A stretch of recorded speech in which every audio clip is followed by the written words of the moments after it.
Dari sahabat, saudara-saudara. Oh, senang sekali. Suaranya kencang, berarti pendukung Argentina ini.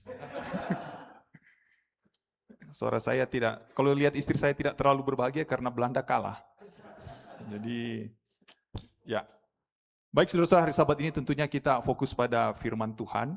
Dan juga saya dan keluarga mengucapkan turut berduka cita untuk meninggalnya Opa yang kekasih William Nelwan, orang tua dari saudara Vence Nelwan, dan juga istri dari Ibu Eling Emor yang berduka cita, dan keluarga besar Nelwan Kiroyan yang ada di Manado. Dan tentunya firman kali ini ditujukan bagi kita semua, tetapi tentunya untuk menghibur keluarga yang berduka cita. Terima kasih juga untuk anggota jemaat majelis yang boleh memberikan kesempatan saya untuk menyampaikan firman. Ada 3 ketua jemaat, Saudara Wayne Rumambi, kemudian Ibu Helda Sakul, dan juga Ibu Eling Emor. Dan tentunya kepada dosen saya, Sir Wawuran, dan juga Mem. Ini berat. Karena saya juga pendeta, jadi kalau ada sering tamu datang dari Indonesia atau dari luar negeri ke jemaat saya di Belanda, itu paling berat kalau saya mau minta majelis untuk izinkan orang itu berkhotbah. Karena pasti majelis akan tanya, ini siapa? Siapa ini? Wah, dicek semua latar belakangnya. Jadi selalu beban itu ada di pendeta. Terakhir pendeta Jeffrey Bakulu, kalau saya tidak salah, tapi waktu itu online. Hanya online pun ditanya siapa ini orang ini. Saya bilang, aduh dia itu direktur, pathfinder, dan lain sebagainya. Tapi mereka cek.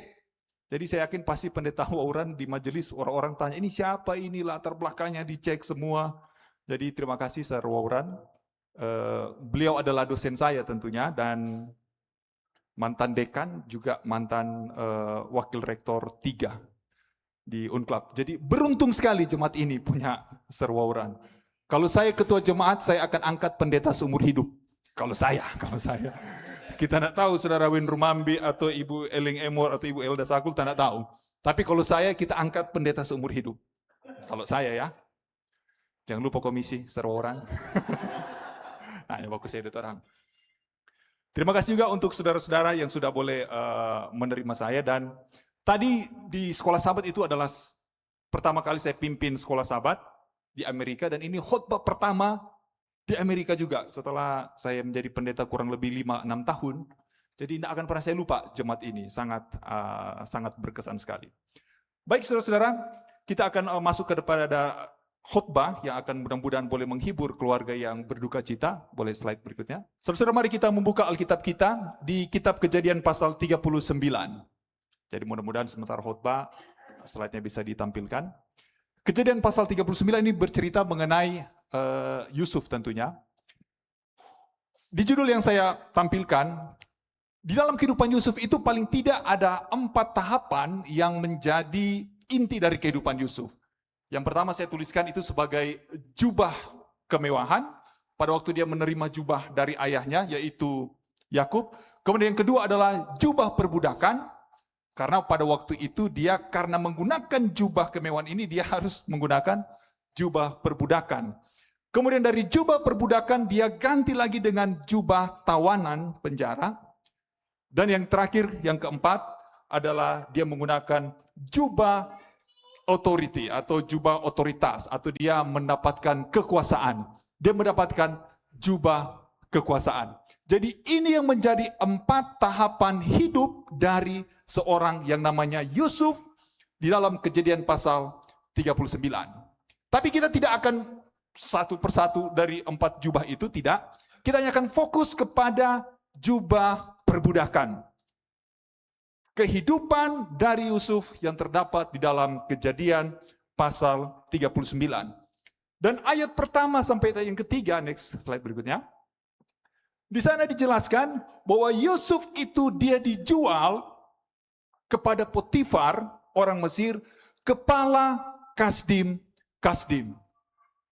Saudara-saudara, kalau kepala Kasdim ini saya coba cari padanannya di Indonesia, mungkin kepala pas pampres, nah itu paling gampang.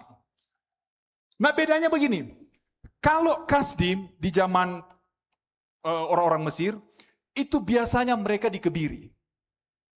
Kenapa harus dikebiri? Karena demi menjaga, melindungi Firaun. Jadi ada kemungkinan besar, Potifar juga ini dia dikebiri.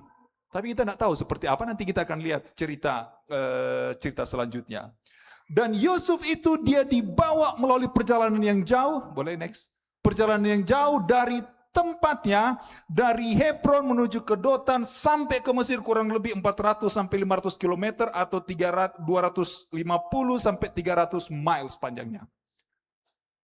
Dan ingat saudara-saudara, pada waktu dia melakukan perjalanan ini perjalanan sebagai seorang budak. Nggak ada rupa orang perjalanan seperti ini, kamu boleh, berhenti dulu sedikit, mau bahas selfie, mau bahas foto, mau beli, nggak ada cerita. Ini perjalanan yang sulit. Karena dia berjalan sebagai seorang budak. Dan ingat kalau di Alkitab, budak itu tidak dianggap manusia. Tapi dianggap sebagai properti. Kalau habis pakai, habis. Habis pakai, dibuang. Juga budak tidak ada hak apa-apa. Kalau seorang budak melakukan kesalahan, apa hukumannya? Ada yang tahu? Cuma satu. Mati. Jadi tidak ada hukuman lain untuk seorang budak yang buat kesalahan selain mati.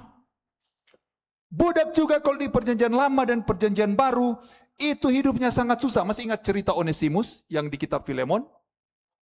Ya, Onesimus itu kan dia buat kesalahan pada Filemon, kemudian dia melarikan diri, dia ditangkap, dia bertemu dengan Paulus di penjara, kemudian dia bertobat di penjara, dan Paulus dia kirim surat kepada Filemon, itu tuh kitab Filemon.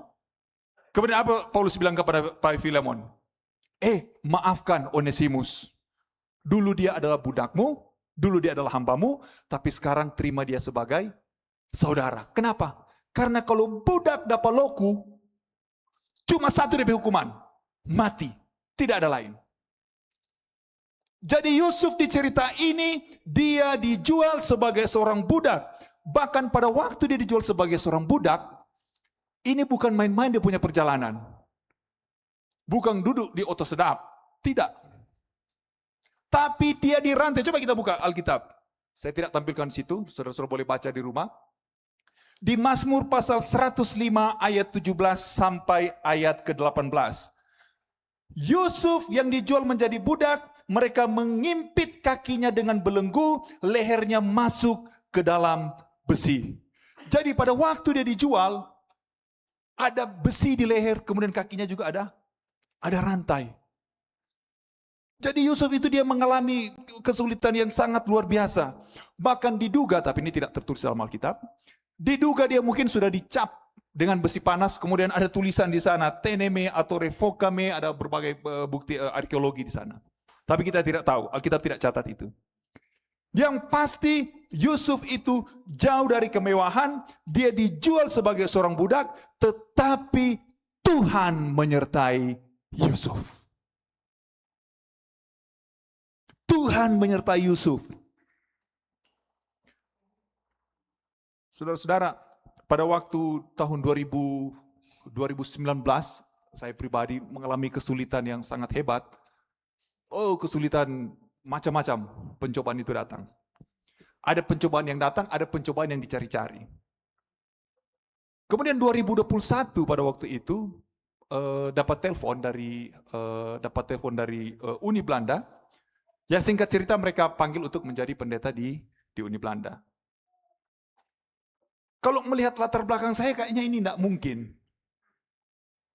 Itu sebabnya kalau sekarang orang tanya, bagaimana caranya kamu bisa jadi pendeta di Belanda? Jawaban saya satu, karena Tuhan menyertai saya.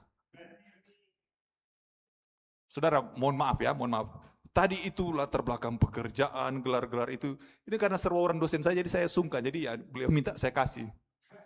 Sebenarnya enggak pernah saya mau kasih itu. Karena nanti orang bilang, karena ngana sekolah banyak, karena ngana tahu bahasa Belanda, karena ngana begini, karena ngana begitu, makanya bisa jadi pendeta. No, itu semua karena Tuhan yang menyertai kita. Karena Tuhan yang menyertai Yusuf, makanya semua pekerjaan yang dilakukan oleh Yusuf itu berhasil. Meskipun Yusuf juga ini laki-laki gagah. Coba kita baca baik-baik di ayat Alkitab. Yusuf ini laki-laki ganteng.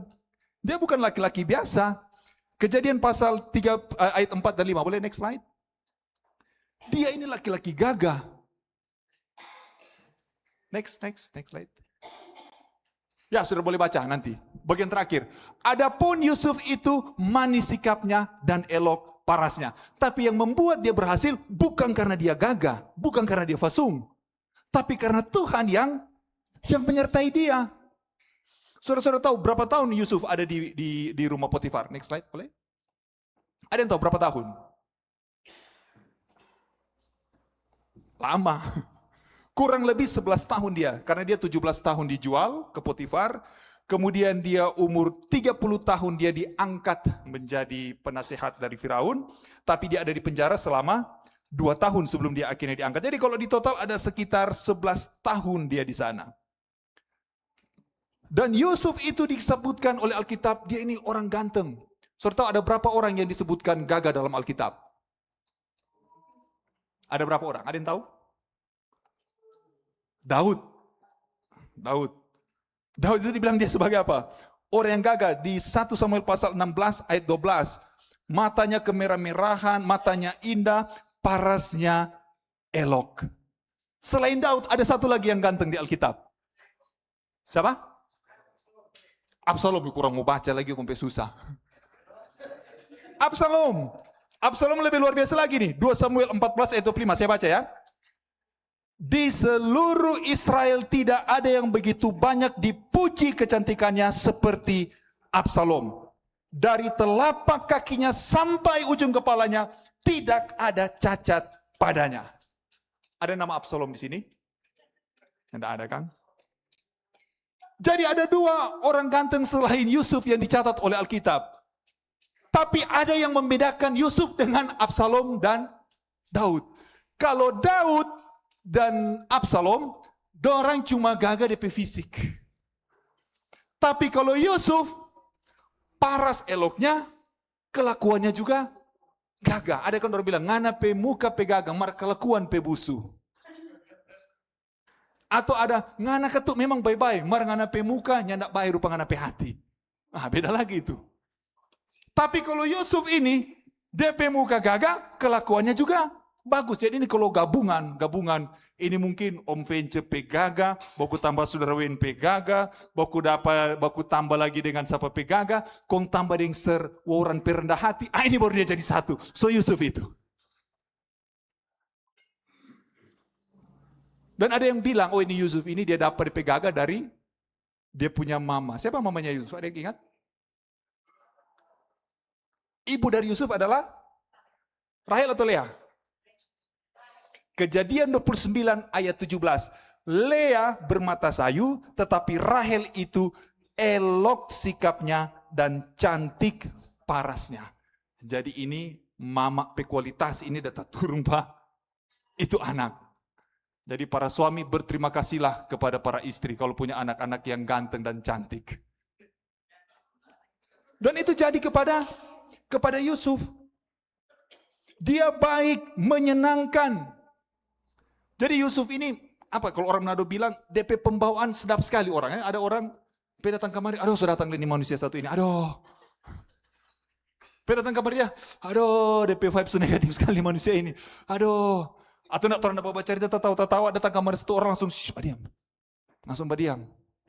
Tapi ada orang orang murung-murung, dia datang langsung, semua langsung heboh, langsung rame. Nah ini Yusuf ini.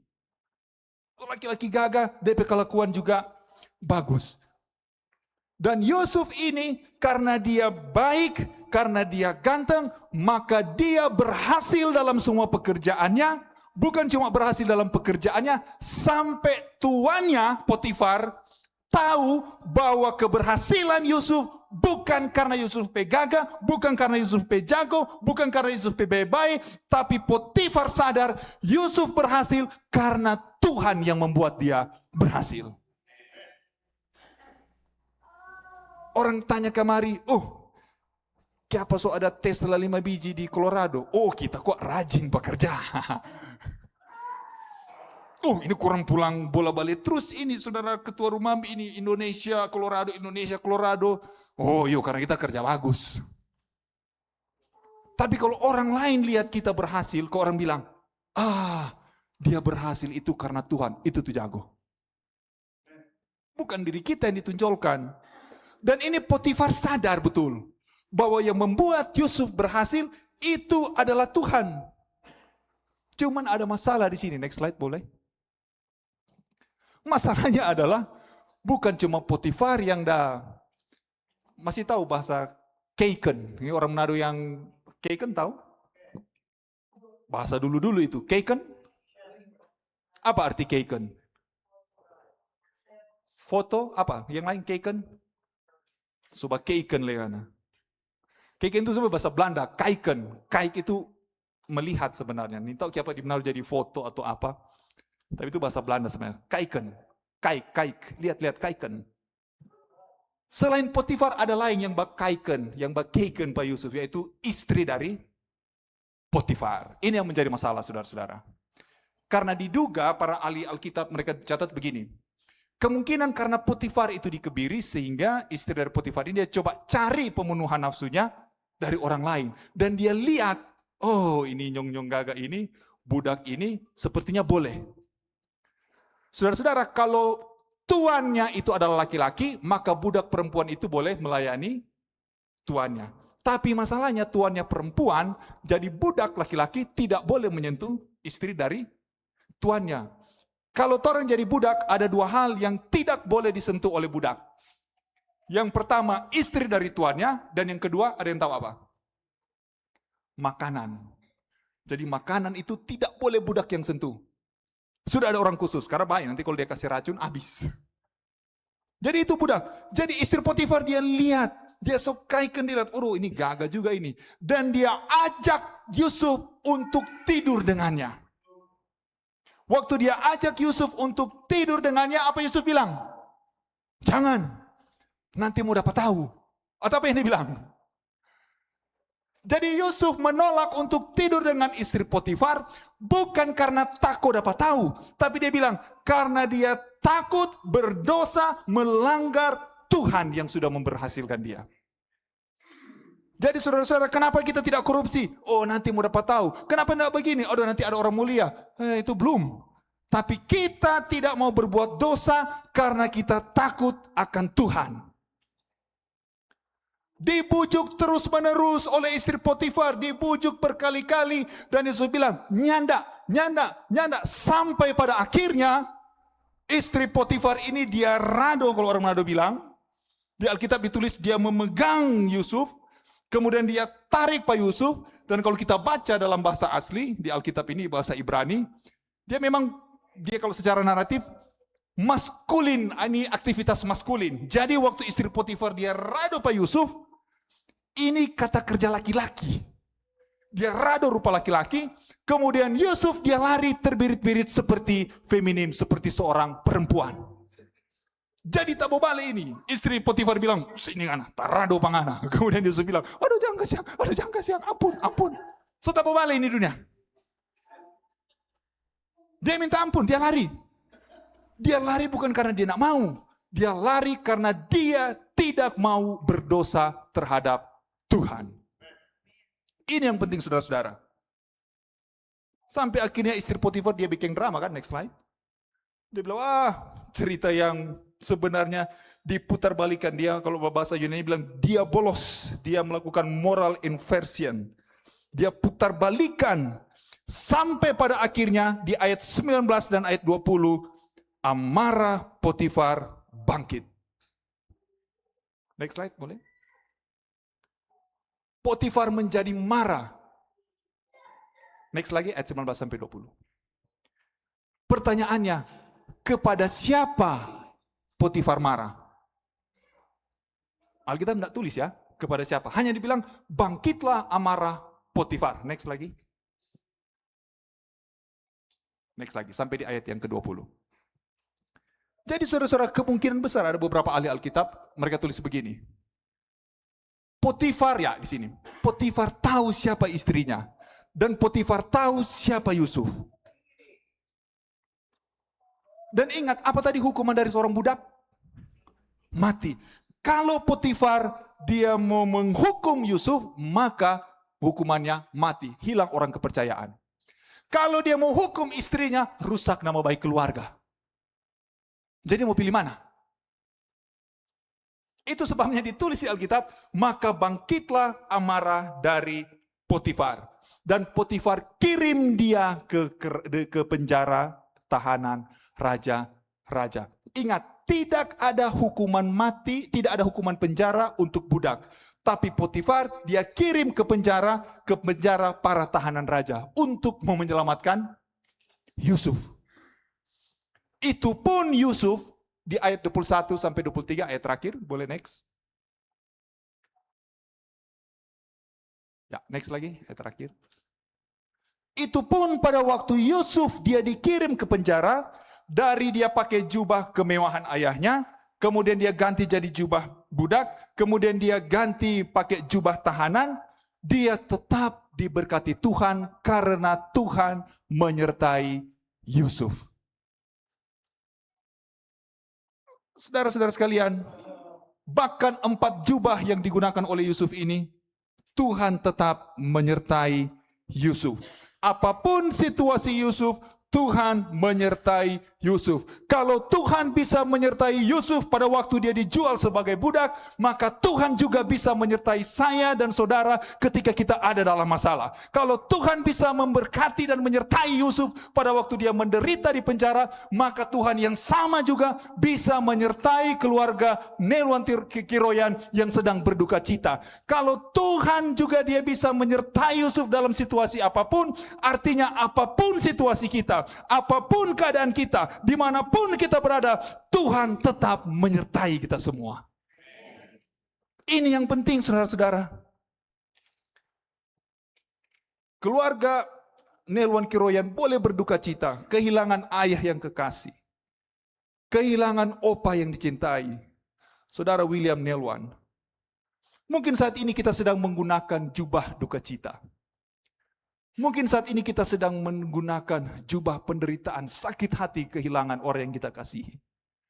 Tapi Tuhan tidak akan melepaskan kita. Karena justru saat Yusuf menggunakan jubah tahanan dan jubah perbudakan, saat itulah Tuhan menyertai dia. Justru saat ini keluarga sedang berduka cita, maka saat itulah kita bisa merasakan bagaimana penyertaan Tuhan terhadap kita. Saat saudara William meninggal, ya kita semua berduka cita. Tapi saat itulah Tuhan menyertai kita. Tuhan tidak, ini di garis bawahi, Tuhan tidak menolong Yusuf, Tuhan tidak menghindarkan Yusuf dari jubah perbudakan. Tuhan tidak menghindarkan Yusuf dari jubah tawanan. Tetapi Tuhan menyertai Yusuf saat Yusuf menggunakan jubah tahanan. Tuhan menyertai Yusuf saat Yusuf menggunakan jubah perbudakan. Tuhan menyertai Daniel bukan dari lubang singa, tapi saat Daniel berada dalam lubang singa, saat itulah Tuhan menyertai Daniel. Tuhan tidak menyertai Hananya, Misael, Asaria, menghindarkan mereka dari dapur api, tapi justru saat Hananya, Misael, dan Asaria berada dalam dapur api, saat itulah Tuhan menyertai mereka. Tuhan menyertai keluarga Nelwan Kiroyan bukan saat sukacita saja, justru dalam saat duka cita ini, maka Tuhan menyertai keluarga yang berduka cita. Bahwa Tuhan hadir di mana saja. Theopresensiality. Allah hadir di mana saja. Allah hadir dalam situasi apa saja. Allah hadir dalam keadaan duka cita. Allah hadir dalam keadaan sukacita. Allah menghiburkan kita semua, baik keluarga yang berduka cita maupun kita jemaat yang ada di tempat ini. Tuhan selalu menyertai kita. Jubah apapun yang kita gunakan. Di dalam nama Yesus. Amin.